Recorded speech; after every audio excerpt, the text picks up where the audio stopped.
Hello बच्चों, drone पाठशाला में आपका स्वागत है। सभी को मेरा राम राम।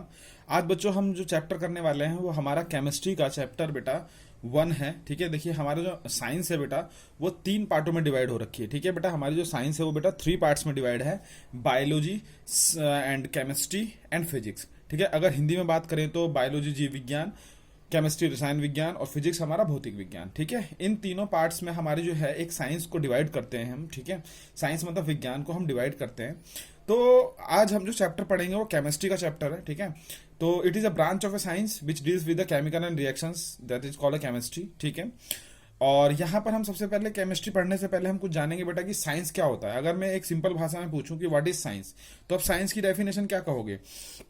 तो अगर मैं सिंपल भाषा में पूछूं बेटा कि साइंस की डेफिनेशन क्या होती है, तो साइंस की डेफिनेशन होती है बच्चों, नेचर डू अराउंड यू। अगर हम लेमैन लैंग्वेज में बोलें कि साइंस की हमारी डेफिनेशन क्या होती है, नेचर डू अराउंड यू। इसका मतलब यह है कि बेटा हमारे आसपास की जो भी चीजें हैं, ठीक है बच्चों, हमारे आसपास की जो भी चीजें हैं उनके बारे में स्टडी करना, उनके बारे में अध्ययन करना, स्टडी करना, वही हमारा क्या कहलाता है बच्चों? वही हमारा क्या कहलाता है? वही हमारा साइंस कहलाता है, यानी विज्ञान कहलाता है। ठीक है, जैसे कि एग्जांपल देखते हैं कि फैन इज रोटेटिंग, पंखा क्यों चलता है? वी आर वॉकिंग, हम चल रहे हैं, क्यों चल रहे हैं बच्चों? ठीक है, हम खाना खाते हैं, हमारा खाना डाइजेस्ट हो जाता है, क्यों सारा प्रोसेस होता है? ठीक है, बहुत सारी चीजें जितने भी हमारे मतलब प्लेन उड़ रहा है, ट्रेन चल रही है, बस चल रही है, ये सब क्यों? What is the reason behind that? इसके पीछे रीजन क्या है? तो इसकी स्टडी करना हमारा क्या कहलाता है बच्चों? साइंस कहलाता है। तो बाकी जो है हम डिटेल चीज जो है 9th क्लास में पढ़ चुके हैं, तो हम जरा अब इस पे आते हैं। तो चैप्टर नेम है बेटा हमारा, चैप्टर फर्स्ट है, चैप्टर का नेम है हमारा chemical reaction and equation, chemical reaction and equation. ठीक है, तो देखो केमिकल रिएक्शन, रासायनिक अभिक्रिया और समीकरण। ठीक है, तो केमिकल रिएक्शन क्या होते हैं बच्चों? केमिकल रिएक्शन देखिए हम पढ़ेंगे। देखो केमिकल रिएक्शन की डेफिनेशन देखते हैं कि chemical reactions are the process in which new substance with new properties. ठीक है, तो यहां पर देखिए साफ साफ आपको मेंशन हो रहा है क्या है कि chemical reaction are the process in which new substances with new properties are formed, only a rearrangement of atom take place in a chemical reaction. ठीक है, इसका मतलब यह है कि बेटा केमिकल रिएक्शन क्या होता है, जिसके अंदर हम जब भी हम क्या करते हैं, कुछ दो तत्व, हिंदी में तत्व बोलते हैं, ठीक है, या फिर एलिमेंट कह लो, उनको हम मिलाते हैं, या दो से अधिक तत्वों को, सब्सटेंस को मिलाते हैं। मिलाने के बाद हमारा कोई नया सब्सटेंस बनता है, तो यह केमिकल कुछ चेंज होता है, उसके अंदर नया सब्सटेंस बनता है, उसी को हम क्या कहते हैं बेटा? केमिकल रिएक्शन कहते हैं। अब यहां पर देखेंगे बच्चों, इसमें केमिकल रिएक्शन के अंदर दो चीजें होती हैं बच्चों, एक है हमारा रिएक्टेंट और दूसरा हमारा क्या है बच्चों? प्रोडक्ट। एक है हमारा रिएक्टेंट और दूसरा क्या है हमारा बच्चा? प्रोडक्ट। ठीक है, तो अब हम बात करेंगे कि रिएक्टेंट क्या होता है, प्रोडक्ट क्या होता है। तो देखिए जैसे सपोज मैं एक एग्जांपल लिख रहा हूं, देखिए हमारा ये है मैग्नीशियम। मैग्नीशियम को अगर हम ऑक्सीजन के साथ रिएक्ट कराएंगे तो क्या बनेगा हमारा? Magnesium oxide. क्या बनेगा हमारा? Magnesium oxide. लेफ्ट साइड वाला जो चीजें होती है हमारी रिएक्टेंट होती है, राइट साइड वाली जो होती है हमारी वो प्रोडक्ट होती है।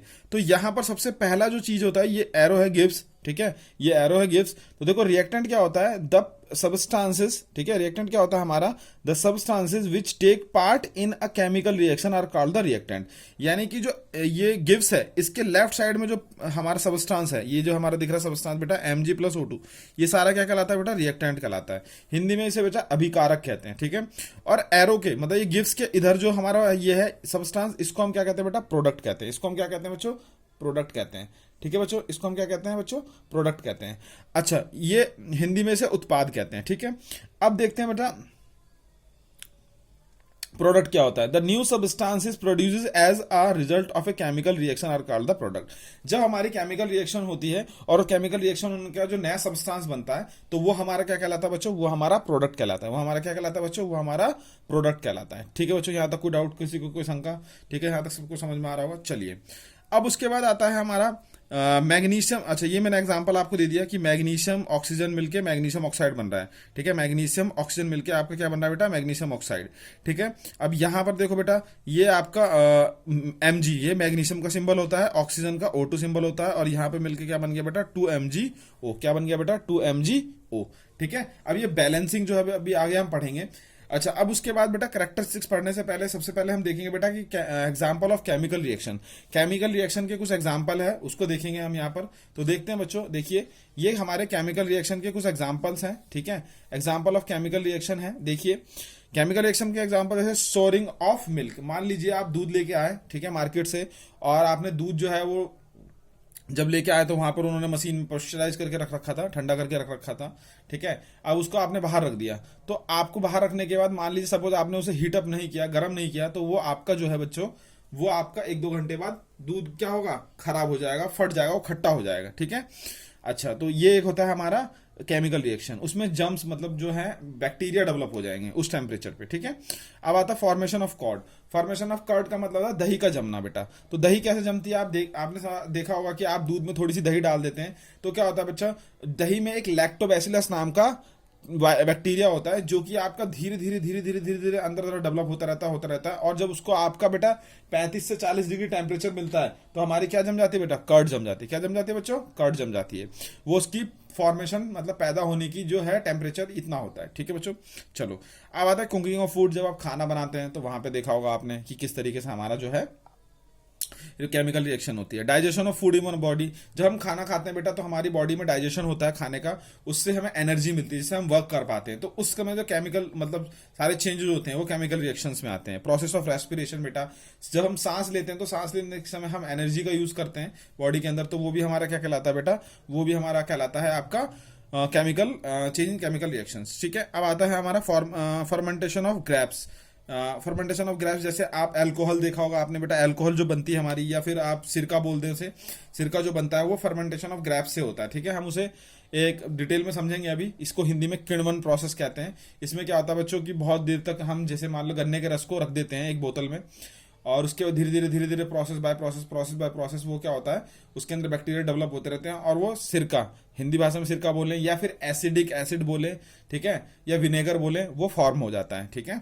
अच्छा, अब आता है रस्टिंग ऑफ आयरन बेटा। रस्टिंग ऑफ आयरन भी एक केमिकल रिएक्शन है जिसके अंदर बच्चों रस्टिंग ऑफ आयरन में क्या होता है कि भाई जो हमारा मेटल होता है उसके ऊपर से क्या आता है, उसके ऊपर भाई रस्ट लग जाता है, डस्ट पार्टिकल डेवलप हो जाते हैं बाय द एयर और वाटर के फॉर्मेशन से, ठीक है। तो उसे कहते हैं रस्टिंग ऑफ आयरन, और वो भी हम आगे पढ़ेंगे डिटेल में, और वो भी हमारा केमिकल रिएक्शन है, ठीक है।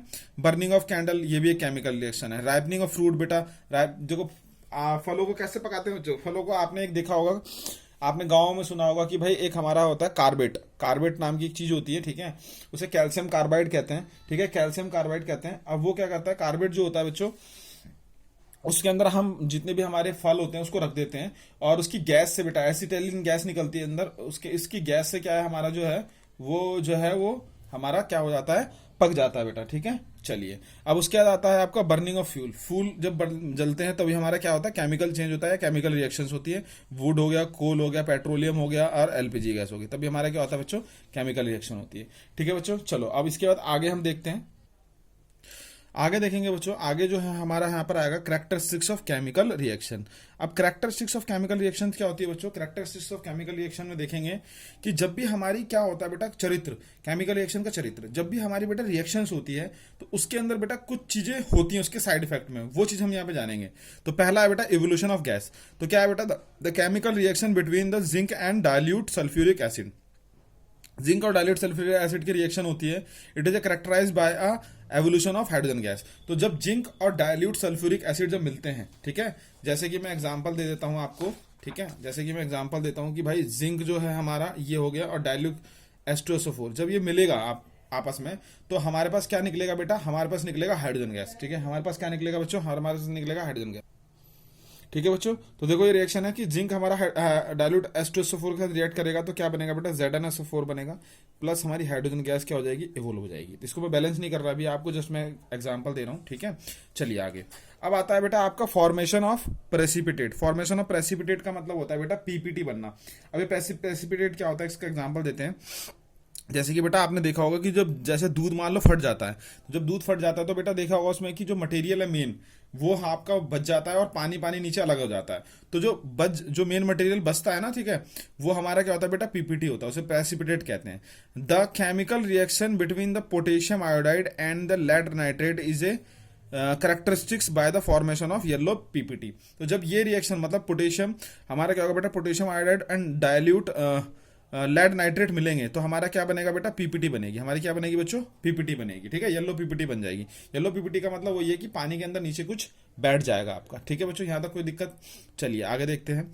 अब उसके बाद आता है बेटा हमारा क्या आता है, चेंज इन कलर। देखो the chemical reaction between the citric acid and the purple coloured potassium permanganate solution is characterised by a change in a colour from purple to colourless. तो चेंज इन कलर, देखो जब भी हमारा क्या होता है, chemical reaction होती है तो देखो सिट्रिक एसिड और पर्पल कलर का होता है, पोटेशियम परमैंगनेट से मिलता है तो वो कैरेक्टराइज होकर किस कलर में चेंज हो जाता है बेटा, it form A colour of colourless. तो वो कलरलेस हो जाता है। किस फॉर्म में हो जाता है वो, कलरलेस।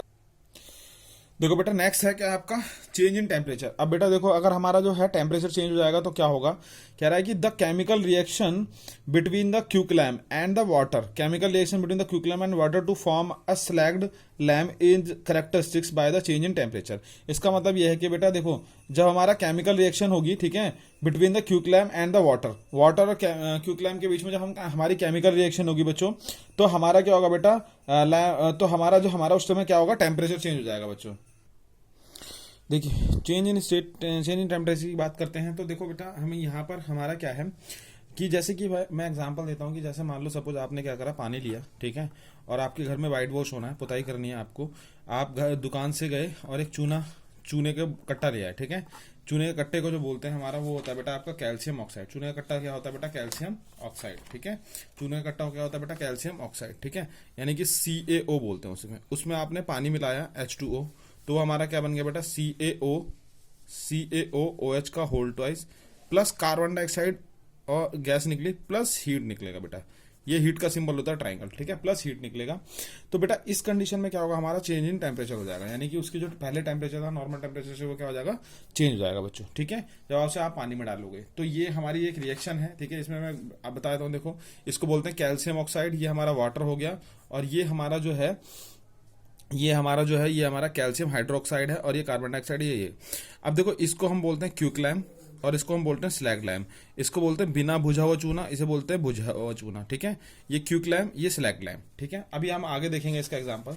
चलिए अब नेक्स्ट आता है बेटा change in state. The chemical reaction between the zinc granules and the dilute sulphuric acid show the characteristics the evolution of gas and change in temperature. तो चेंज इन स्टेट के बारे में यहाँ पे बात करेंगे बच्चों। तो एक एग्जांपल और लेते हैं, देखेंगे जरा कि जैसे कि हमारा बच्चों क्या है, ध्यान से देखिए कि चेंज इन स्टेट में देखो the combination of reaction of candle, the combustion reaction of candle wax is characterised by change in state from the solid to liquid. Obviously बात है बेटा, जब आप कैंडल जलाते हो तो किस में चेंज हो जाता है, वो सॉलिड से किस में चेंज हो जाता है बेटा, सॉलिड से हमारा लिक्विड में चेंज हो जाता है। तो वो भी हमारा क्या है, चेंज इन स्टेट है। ठीक है, because wax is solid and water is found by the combination of wax is a liquid at room temperature, whereas C2 produce, ठीक है, where C2 produce by the combustion of wax gas, मेरे ख्याल से यहां तक समझ में आ गया बच्चों। ठीक है, चलिए अब एक नेक्स्ट आता है टॉपिक आपका केमिकल इक्वेशन। अब हम बेटा जब हम चैप्टर पढ़ रहे थे तो सबसे पहले हम देखेंगे बेटा केमिकल इक्वेशन क्या होता है। तो केमिकल इक्वेशन के बारे में जज करेंगे क्या होता है। तो केमिकल इक्वेशन की बात करते हैं बेटा। तो केमिकल इक्वेशन क्या होता है कि देखो एक केमिकल इक्वेशन इज एक short hand method by the representation of chemical reaction. ये भी कह सकते हैं, हम ये कह सकते हैं बाबू कि the method of representing a chemical reaction with the help of the symbol and formula of the substance involve in it is known as the chemical equation. जब भी हमारी कोई रिएक्शंस होती है तो उस रिएक्शन के अंदर कोई भी हमारा सिंबल यूज होता है, ठीक है, या फिर उस रिएक्शन के अंदर कोई भी हमारा हम सिंबल को शॉर्ट हैंड में लिखते हैं, उसे रिप्रेजेंट करते हैं, तो वही हमारी क्या कहलाती है बच्चों, केमिकल रिएक्शन कहलाती है, रासायनिक अभिक्रिया कहलाती है। ठीक है बच्चों, चलिए रासायनिक समीकरण कहलाता है। चलिए अब आता है बैलेंसिंग केमिकल इक्वेशन। अब देखो बेटा बैलेंस करना सिखाएंगे। अब यहां पर बच्चों क्या है कि भाई बैलेंस क्या होता है, बैलेंसिंग करने का मतलब क्या होता है बेटा, जब भी हमारी कोई रिएक्शन होती है तो जो हमारे पास लेफ्ट साइड में जो बेटा नंबर ऑफ एटम्स होते हैं, ठीक है, लेफ्ट साइड में जो नंबर ऑफ एटम्स होते हैं अगर वो राइट साइड के नंबर ऑफ एटम्स के बराबर हो गए तो वो हमारी क्या कहलाती है बेटा, बैलेंसिंग ऑफ इक्वेशन कहलाती है, वो बैलेंस इक्वेशन कहलाती है। क्या कहलाती है बच्चों? बैलेंस इक्वेशन कहलाती है। देखो जरा, a balance equation, chemical equation है equal number of atoms of a different elements in the reactant and product, यानी कि लेफ्ट साइड और राइट साइड में दोनों क्या हो जाएगा हमारा? बैलेंस हो जाएगा। उसे हम क्या कहेंगे? बैलेंस इक्वेशन कहेंगे। तो बच्चों देखो यहाँ पर कुछ स्टेप है, 5 स्टेप है जो आपके एनसीईआरटी में दे रखे हैं, जिस स्टेप से आपको क्या करना है? बैलेंस करना है। ठीक है, तो मैं क्या करूंगा बच्चों, मैं थोड़ा आपको ये स्टेप एक्सप्लेन ना करके एक बार में क्वेश्चन लेते हैं, एग्जाम्पल के साथ इसको हम सीखेंगे कि किस तरीके से हम क्वेश्चन को क्या करते हैं बेटा? बैलेंस करते हैं। देखो बच्चों, ये स्टेप है, पीछे मैंने 3 स्टेप दिखाए थे, चौथा स्टेप, 5वां स्टेप और 6 स्टेप, 7 स्टेप। ये एक बार आप स्क्रीनशॉट ले लें, इसको देख लें। ठीक है, बाकी मैं अपने तरीके से आपको एक बार समझाता हूँ कि किस तरीके से हम क्वेश्चन को बैलेंस करते हैं बच्चों। ठीक है, चलिए आगे चलें। देखो बच्चों, यहाँ पर जो है मैंने 5 केमिकल इक्वेशन लिखे हैं। ठीक है, केमिकल इक्वेशंस हैं ये, तो इसको बेटा हम बैलेंस करेंगे। तो देखते हैं सबसे पहले किस तरीके से बैलेंस करते हैं, ध्यान से समझिएगा आप। सबसे पहले पहली इक्वेशन है, पहली इक्वेशन थोड़ी सी टफ है, अब मैं छोटी सी इक्वेशन से लेता हूँ। सबसे पहले लास्ट 5th इक्वेशन से स्टार्ट करते हैं। देखो बच्चों, इस 5th इक्वेशन में सबसे पहले आपका Mg plus O2 gives MgO लिखा हुआ है। Mg प्लस O2 गिव्स क्या लिखा हुआ है बच्चों? MgO लिखा हुआ है। तो बेटा सबसे पहले आप क्या करोगे, जो ये एरो है बेटा, ठीक है, एरो मतलब गिब्स बोलते हैं इसे, और उसके लेफ्ट साइड में रिएक्टेंट है और ये हमारा क्या है? प्रोडक्ट है। तो आप क्या करेंगे बेटा, जो रिएक्टेंट है ना, रिएक्टेंट के जितने भी आपके क्या है एटम्स है वो काउंट करेंगे। तो देखो यहाँ Mg की वैल्यू कितनी है बेटा? कुछ नहीं है, तो नीचे 1 लगा हुआ है, 1। यहाँ पर Mg कितना है बेटा? 1 है। ठीक है, यानी कि Mg ओके। अब O का देखो बेटा, यहाँ पे कितना O का एटम है? 1, और यहाँ पे कितने O के? 2। ये O2 का मतलब होता है बेटा 2 एटम। O2 का मतलब कितना बेटा? 2 एटम। ठीक है, O2 का मतलब, ठीक है बच्चों, तो O2 का जो एटम है वो कितना बेटा? यहाँ पर O2 के कितने एटम है? 2 हैं, और यहाँ पे कितना? 1 है। तो हमें क्या करना पड़ेगा? इसे बैलेंस करना पड़ेगा। हम क्या करेंगे बेटा? यहाँ पे 2 से मल्टीप्लाई कर देंगे। यहाँ पे क्या करेंगे बच्चों? 2 से मल्टीप्लाई करेंगे। बच्चों कभी भी आप ना यहाँ मल्टीप्लाई नहीं कर सकते, आप एक एटम को 2 एटम नहीं बना सकते, मतलब नीचे मल्टीप्लाई नहीं कर सकते। It is illegal. ठीक है, आप इसे नहीं करोगे, ये आपका एक रॉन्ग मेथड होगा जिससे कि आपको नंबर नहीं मिलेंगे। आप ऑलवेज अगर मल्टीप्लाई करोगे तो आगे करोगे, जिससे कि पूरे नंबर ऑफ एटम हमारे बढ़े। तो जब मैंने 2 यहाँ आगे लिख दिया बच्चों, जब मैंने 2 आगे लिखा तो इसका मतलब इस 2 की मल्टीप्लाई इस Mg के साथ भी होगी, उस 2 की मल्टीप्लाई इस O के साथ भी होगी। ठीक है बच्चों, तो देखो Mg कितना हो गया? 2 हो गए, और O भी कितना हो गया? 2 हो गए। तो ये तो हमारा काम हो गया, बट यहाँ पर Mg कितना बेटा? 1 है, तो यहाँ पर भी हम 2 से मल्टीप्लाई कर देंगे। यहाँ भी देखो Mg कितना हो गया? 2 हो गया, और यहाँ भी Mg कितना हो गया? 2। अब ये हमारी इक्वेशन क्या हो गई बेटा? बैलेंस हो गई। ठीक है, नेक्स्ट इक्वेशन देखेंगे। Na, यहाँ पर Na, ठीक है, नीचे देखो कुछ नहीं, 1 1।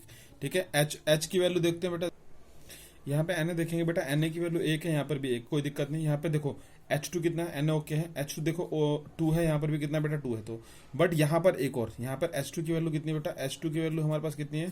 3 है। Na तो बैलेंस हो गया, कोई दिक्कत नहीं। H2 की वैल्यू हमारे पास कितनी बेटा? 3 है। H2 की वैल्यू हमारे पास कितनी बेटा? 3 है।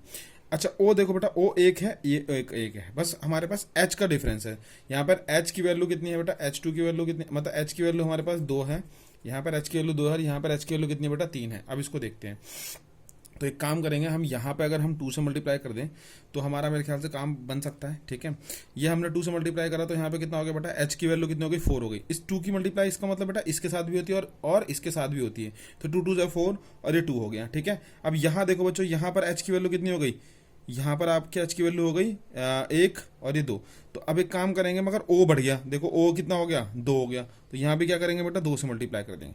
बच्चों एक बहुत इंपॉर्टेंट बात बताने जा रहा हूँ, ध्यान समझिएगा कि कभी भी बेचा ध्यान क्या करिएगा आप कि भाई जो भी कोई इक्वेशन होगी ना, उसमें आपको क्या करना है, आपको ना ऑलवेज H और O एटम को सबसे पहले बैलेंस करना है। जब H और O एटम को सबसे पहले आप बैलेंस कर लोगे, मतलब हाइड्रोजन और ऑक्सीजन को बैलेंस कर लोगे, तो रिएक्शन अपने आप ही इजी वे में बैलेंस हो जाएगी। ठीक है, इस चीज का बहुत ध्यान रखना बच्चों कि सबसे पहले आप क्या करोगे? हाइड्रोजन और ऑक्सीजन को बैलेंस करोगे, उसके बाद और किसी भी आप जो एलिमेंट है आपको उसको बैलेंस करना है। ठीक है, तो यहाँ पर देखो फिर मैंने क्या करा, अब मैंने 2 की मल्टीप्लाई आगे कर दी। अब देखो 2 की मल्टीप्लाई Na के साथ भी होगी, O के साथ भी होगी, H के साथ भी होगी। तो Na हो गया 2, कोई दिक्कत नहीं, बाद में देखते हैं। और O यहाँ पर 2 हो गया, ओके। अब H की वैल्यू देखो 2 और 2 4 हो गया, यहाँ पे भी 2 2 जा 4, यानी H बैलेंस हो गया, सब कुछ बैलेंस हो गया। अब हम यहाँ पे क्या करेंगे? Na को बैलेंस कर देंगे। अब हमारी रिएक्शन क्या हो गई बेटा? बैलेंस हो गई। यहाँ तक कोई डाउट बच्चों? सभी को समझ में आ रहा होगा? ठीक है, चलिए देखिए बेटा, नेक्स्ट जो है यहाँ पे H2 है, यहाँ पे N2 है, ये है आपका NH3। अब यहाँ पर भी देखो बेटा H2, यहाँ पे 2 है, यहाँ पर H की वैल्यू कितनी? 3, N की वैल्यू 2 यहाँ पर। तो एक काम करते हैं बेटा, हम 2 से आगे मल्टीप्लाई कर देते हैं। जब हम 2 से मल्टीप्लाई करेंगे तो इस N के साथ भी मल्टीप्लाई हो जाएगी और इसके साथ भी मल्टीप्लाई हो जाएगी। तो N की वैल्यू कितनी आ गई बच्चों? N की वैल्यू आ गई हमारे पास 2, तो ये हो गया N2। और H के साथ मल्टीप्लाई हो गई तो H की वैल्यू कितनी हो गई बेटा? 6 हो गई। कितनी हो गई? 3 2 जा 6 हो गई। अब यहां पर एच कितना है बेटा 2 है, तो यहां पर क्या करेंगे 3 से मल्टीप्लाई कर देंगे, हो गया बैलेंस। ठीक है बच्चों, समझ में आ गया सभी को। चलिए आगे देखते हैं। अब देखो यहाँ पर भी H2Cl2 और HCl है, तो सिंपल सा लॉजिक है बेटा, जब हमारे पास दोनों ये दो दो हैं, यहाँ पर क्या है एक एक, तो सिंपल सा लॉजिक है, यहाँ पे 2 की मल्टीप्लाई करो, हो गया बैलेंस। देखो 2 की मल्टीप्लाई H भी 2 हो गया और Cl भी 2 हो गया, इक्वेशन बैलेंस। अब देखो बेटा यहाँ पर ना ये मैंने लिख के दिखाया गैस गैस और ये गैस, ऐसे बेटा यहाँ पे भी गैस लिखा रहता है, ये मैंने लिखा नहीं है क्वेश्चन में। तो ये ऐसे कुछ ना 4 टर्म्स होती हैं, ठीक है, ऐसे कितनी टर्म्स होती हैं बेटा 4 टर्म्स होती हैं। जैसे G लिखा है तो इसका मतलब वो है गैस, G लिखा है इसका मतलब है गैस। अगर कहीं L लिखा है तो इसका मतलब बेटा लिक्विड फॉर्म में है वो प्रोडक्ट, वो जो एलिमेंट है किस फॉर्म में बेटा लिक्विड फॉर्म में। और कहीं एस लिखा हुआ है ब्रैकेट में तो वो लिखा है सॉलिड फॉर्म में, ये मैंने लिखा नहीं है बेटा इक्वेशन में, मगर लिखना बहुत जरूरी होता है, ये सॉलिड फॉर्म में। और कहीं ए क्यू लिखा हुआ है, इसका मतलब बेटा वो एक्वस फॉर्म में, एक्वस। ठीक है, एक्वस का मतलब क्या होता है बच्चों, एक्वस का मतलब होता है, एक्वस का मतलब होता है कि भाई ये हो गया गैस, ये द्रव और ये ठोस, और ये आपका एक्वस का मतलब है जिसके अंदर थोड़ी सी आपकी पानी हो और थोड़ा सा हवा हो। ठीक है, थोड़ा सा हमारा एयर हो और थोड़ा सा वाटर हो, वो हमारा एक्वस कहलाता है। ठीक है, अब बेटा हम यहाँ पे देखेंगे ये एफई वाला लास्ट एग्जांपल देखेंगे, ध्यान से समझेंगे इसको जरा किस तरीके से करना है। देखो बच्चों, इसमें देखो ध्यान से देखो बेटा, एफई कितना है बेटा, यहाँ पर एफई है 1, यहाँ पे कितना है 3। ठीक है, तो एक काम करते हैं ना, यहाँ पे 3 की मल्टीप्लाई कर देते हैं। ठीक है, उसके बाद अब देखो H की वैल्यू कितनी है, H की वैल्यू कितनी है 2 है, यहाँ पे भी 2 है, कोई दिक्कत नहीं। O4 है बेटा, O4 है, तो अब एक काम करते हैं बेटा, यहाँ पे 4 से मल्टीप्लाई कर देते हैं। अब 4 की मल्टीप्लाई इसके साथ भी होगी और इसके साथ भी होगी, तो H की वैल्यू कितनी होगी बेटा 8 हो गई, और O की वैल्यू कितनी होगी बेटा 4 हो गई। अब यहाँ देखो O की वैल्यू 4, O की वैल्यू 4, बैलेंस। यहाँ O कितना हो गया बेटा 4, F कितना हो गया 3। ठीक है, F कितना, ठीक है, ओ 4 2 8 हो गया। ठीक है, ओ हो गया 4 हमारे पास इधर, और एच की वैल्यू कितनी हो गई बेटा, एच की वैल्यू 8 हो गई, एच की वैल्यू कितनी हो गई बच्चों 8 हो गई। ठीक है बच्चों, तो यहाँ पर देखो 4 ओ की वैल्यू कितनी हो गई 4 हो गई हमारी, मगर एच की वैल्यू कितनी हो गई 8 हो गई, 4 2 8, इससे मल्टीप्लाई हो जाएगी। बट यहाँ पर कितनी एच की वैल्यू 2 है, एच की वैल्यू कितनी बेटा 2 है, तो हम यहाँ पे करेंगे 4 से मल्टीप्लाई, ये भी हो जाएगा 4 2 8, एफ की वैल्यू 3 हो गई और एच की वैल्यू 8 हो गई, ओ की वैल्यू 4 हो गई, ओ की वैल्यू 4, सब बैलेंस। ठीक है बेटा, सबको समझ में आ गया होगा। कोई दिक्कत, अगर बेटा आपको कोई दिक्कत होती है तो प्लीज़ वीडियो के नीचे जरूर कमेंट करें, मैं आगे दूसरी वीडियो और बनाऊंगा। ठीक है, आपको वीडियो कैसी लगी वो भी मुझे जरूर बताएं, और प्लीज़ बेटा वीडियो को ज़्यादा से ज़्यादा अपने दोस्तों तक शेयर करें, चैनल को सब्सक्राइब करें और बेल आइकन का बटन जरूर दबाएं, जिससे कि बच्चों आपको अगर मैं नई वीडियो बनाऊँ तो आपको वहाँ पर बेटा जरूर नोटिफिकेशन मिले। ठीक है बेटा, तो सभी को मेरा राम राम, चलो धन्यवाद।